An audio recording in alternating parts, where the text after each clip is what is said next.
जब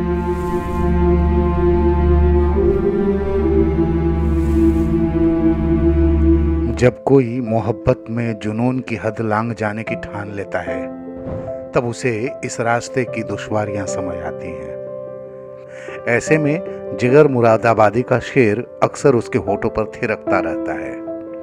ये इश्क नहीं आसान, इतना ही समझ लीजिए, एक आग का दरिया है और डूब के जाना है। लेकिन जीवन की कड़वी सच्चाई की ओर लौटें तो आग के दरिया से जो दुश्वारियां पैदा होती हैं, उसकी कल्पना भी हम नहीं कर सकते।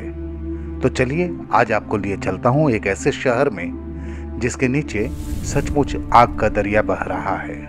100 साल से भी ज्यादा समय से इस शहर की धरती धधक रही है। रात के अंधेरे में मैदान से उठती हुई लपटें दिखाई देती हैं और दिन में हर तरफ धुआं। जी हाँ, इस शहर का नाम है झरिया। यह झारखंड के धनबाद के बिल्कुल पास में बसा है। झरिया में दुनिया का सबसे बेहतर कोयला है। पिछले 100 साल में 3 करोड़ 17 लाख टन जलकर राख होने के बावजूद 1 अरब 86 करोड़ टन कोयला यहाँ बचा हुआ है। धनबाद की रहने वाली और दिल्ली में पत्रकारिता कर रही आकांक्षा बरियार कहती हैं कि पृथ्वी के जिस हिस्से पर झरिया बसा है वह धरती बिल्कुल खोखली है। दरअसल झरिया के नीचे अभी भी बेशकीमती कोयला है। इस कोयले की मदद से स्टील का निर्माण होता है। झरिया ऐसे कोयले का देश में इकलौता सोर्स है। यही कोयला विदेश से मंगाने में भारत को $4 बिलियन यानी अरबों रुपए खर्च करने पड़ते हैं। तो इस कोयले को निकालने की हड़बड़ी और लालच ने पूरे झरिया को खोखला कर दिया है। इसे ऐसे समझें कि पहले यहाँ अंडरग्राउंड माइनिंग होती थी। माइनिंग के दौरान कोयले के कुछ हिस्से पीलर की तरह रहने दिए गए, तो इस तरह अब का झरिया कोयले के इन्हीं पीलरों पर टिका है। और जरा सोचिए कि कोयले की इन खदानों में आग लगी हुई है तो भला इन पीलरों का क्या हाल होगा।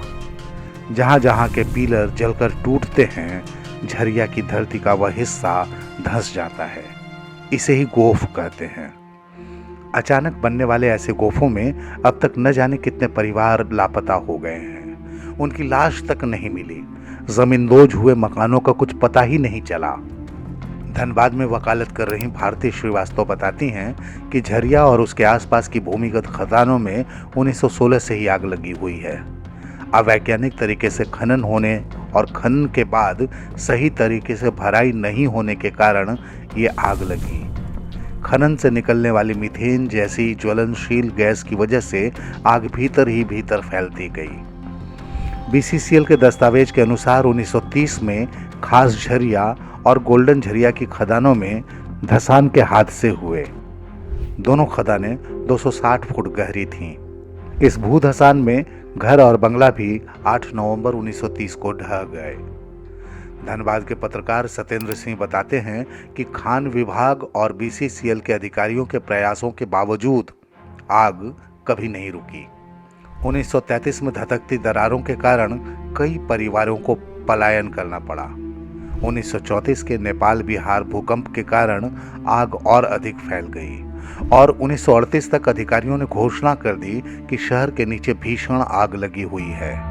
1972 में इस क्षेत्र में 70 से अधिक खदानों में आग लगने की सूचना मिली थी। 2007 तक झरिया में रहने वाले 4 लाख से अधिक परिवार इसकी चपेट में आ गए। बीसीसीएल के अध्यक्ष सह प्रबंध निदेशक समीरन दत्ता के अनुसार फिलहाल आग प्रभावित क्षेत्र घटकर 2.18 वर्ग किलोमीटर रह गया है। कभी झरिया हरा भरा जंगल हुआ करता था, लेकिन 18वीं शताब्दी में शुरू हुए कोयले के खेल ने इस शहर को जलती भट्ठी बना दिया है। झरिया की आग बुझाने की पहली गंभीर कोशिश 2008 में की गई। जर्मन कंसल्टेंसी फर्म डीएमटी ने आग के स्रोत का पता लगाकर उसे बुझाने की तकनीक की कोशिश की। इस तकनीक में आग के केंद्र का पता लगाकर जमीन में बोरिंग कर आग बुझाई जाती है और फिर खान के अंदर की खाली जगहों को भर दिया जाता है ताकि कोयला ऑक्सीजन के संपर्क में न आए। हालांकि 2014 में अपनाए गए तरीके से सबसे ज्यादा सफलता मिली। 6 साल पहले जलने वाली कुल जगह 9 स्क्वायर किलोमीटर थी, जिसे 2014 में 2.2 स्क्वायर किलोमीटर तक कम किया जा सका है। सरकारी आंकड़ा जो भी कहे, अधिकारी जो भी दावा करें, पर सच तो यही है कि झरिया में लगातार निकल रहे धुएं से दमा के मरीजों की संख्या बढ़ी है। इलाके में और उसके आसपास रहने वाले लोगों को सांस की कई तरह की बीमारियां हैं। बता दें कि झरिया विस्थापित पुनर्वास योजना देश की सबसे बड़ी पुनर्वास योजना है, लेकिन इस योजना के तहत 2010 तक सिर्फ 1055 परिवारों को बेलगढ़िया टाउनशिप में बसाया जा सका था। अब भी 70,000 से ज्यादा परिवारों को बसाया जाना बाकी है। लेकिन जो परिवार शिफ्ट किए गए थे, क्या वे पूरी तरह अब भी बस पाए हैं? जी नहीं। हकीकत यह है कि उनकी जिंदगी में अब भी समस्याओं का पहाड़ खड़ा है और बेरोजगारी की आग उन्हें जला रही है। जिगर मुरादाबादी के उस रोमानी शेर को यहाँ के लोगों ने अपनी पीड़ा के मुताबिक ढाल लिया है।